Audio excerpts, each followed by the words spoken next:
I was a cast member at Walt Disney World for 5 years. I witnessed a man get yelled at by his wife for swearing his allegiance to Darth Vader, and then not too much longer, a woman attempted to kiss Darth Vader, and this is a cast member story.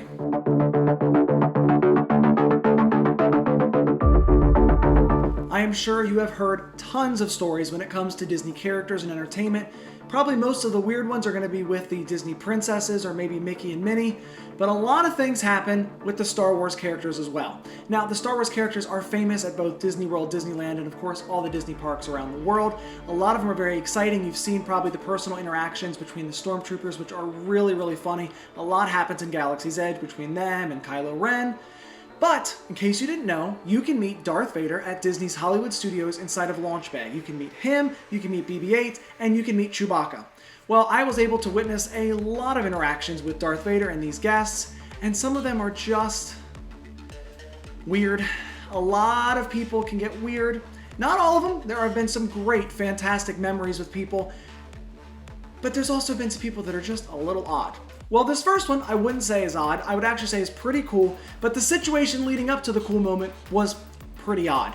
So I'm in the room witnessing Darth Vader and seeing this family, and a family comes in, and this man is wearing top to bottom a full suit of Stormtroopers. So he's got little pattern designs all over his body that have Stormtrooper characters. This man is decked out. The tie, everything, the pants, he's got it all. He walks in and immediately looks at Darth Vader and stops and goes, "Hello, sir. Hello. Hi. It's an honor to stand in front of you, Lord Vader." Now, I should mention this man is probably about 45, 50 years old. That is not hating on the man at all. I'm just trying to set up the situation. So he walks up to Lord Vader. There's an interaction, as you expect, between the characters. There's talking back and forth. And as they're going to get the picture, this man looks over at Darth Vader and says, "Sir, I have to do it." Of course, not much information there. That's a bit odd to say. He looks towards his wife. She looks back at him and she goes, "Don't you dare." And he goes, "I've got to do it." But the fact that he says, "I've got to do it," and you kind of, not fists, but this man's getting very, very excited about something. I can tell that Darth Vader is immediately taking a step back and kind of analyzing the situation. I mean, he is the Dark Lord of the Sith. He could at any moment just choke this man out. But he doesn't, and it's a waiting moment. Immediately, this man gets on his knees and goes, "Lord Vader, I swear my allegiance to you. I have lived my life, I've watched your films, and I'm ready to swear my life to you as a permanent soldier, to be a stormtrooper for the Empire." And Darth Vader immediately sticks his hand out, says, "Stand, rise, be one with the Empire." The man freaks out, has this incredible moment, and it's really kind of cool to see this man that's obviously incredibly dedicated to the dark side, dedicated to the Empire. It was a really cool moment. But you're wondering why he said, "I've got to do it," and you're wondering a little bit later why the wife was getting kind of mad at him. Like, I mean, she straight out was like, "Don't do it." There was a bit of yelling happening in front of a Disney character, and so, I end up finding out later that one of the attendants had heard them talking in line, and the reason the wife was so mad is the guy had just gotten knee surgery only a week ago. They almost canceled their Disney trip. So this man had knee surgery and then gets on his knees to be able to swear his allegiance. I'm sure going against everything his doctor said. In fact, he probably wasn't even supposed to be walking around Walt Disney World, but it was so important to him that he came dressed up, freaked out when he saw Darth Vader, and then swore his allegiance, breaking against what was probably a doctor's guidance. And hey, you know what? These characters are very important. You see a lot of people get incredibly emotional when they meet Mickey and Minnie, and it's so important to recognize that anyone, from a tiny baby to a 100-year-old, so many people have these personal connections with these characters, and I think it's amazing. Now to the weird one.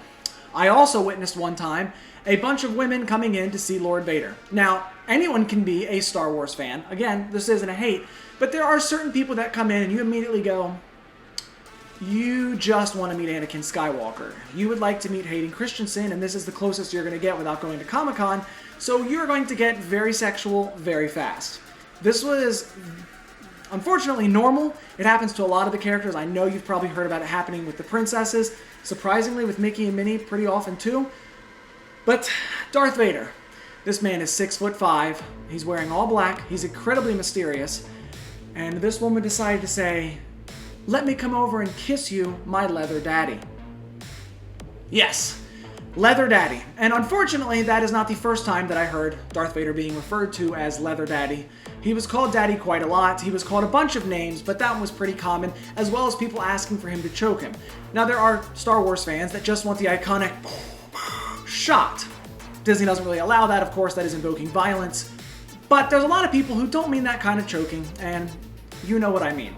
Well, this lady said, "Get over here, my leather daddy," decided to go for a kiss, and as you'd expect, Lord Vader's not really in a kissing mood, especially when you're standing on his bridge and you're there to get photos and questions and stuff like that. Obviously, it didn't happen, but to see that reach out towards Lord Vader and the immediate backup and the question, the push away from Lord Vader and his aggressive tone and aggressive stance, it's very interesting. I have many, many, many more character stories that I could tell you about that I was able to witness. They're interesting. Some are sexual, some are weird, some are so heartfelt and incredible. But this one, I feel like I had to combine these two together because you've got the great of I love Star Wars and the I love Star Wars. Pretty interesting, but you never know what you're going to expect when you're working with the entertainment. Unlike with rides, where a ride is supposed to go the exact same way every single time for each person, and there's the occasional breakdown or something to do with Fast Pass, you never have any idea what's going to happen with the entertainment, with all the characters. It's something new every single time for every set, for every single time that a character is meeting a new guest. Sometimes guests want to swear their allegiance to Lord Vader, and sometimes they want to kiss him. And that's a cast member story.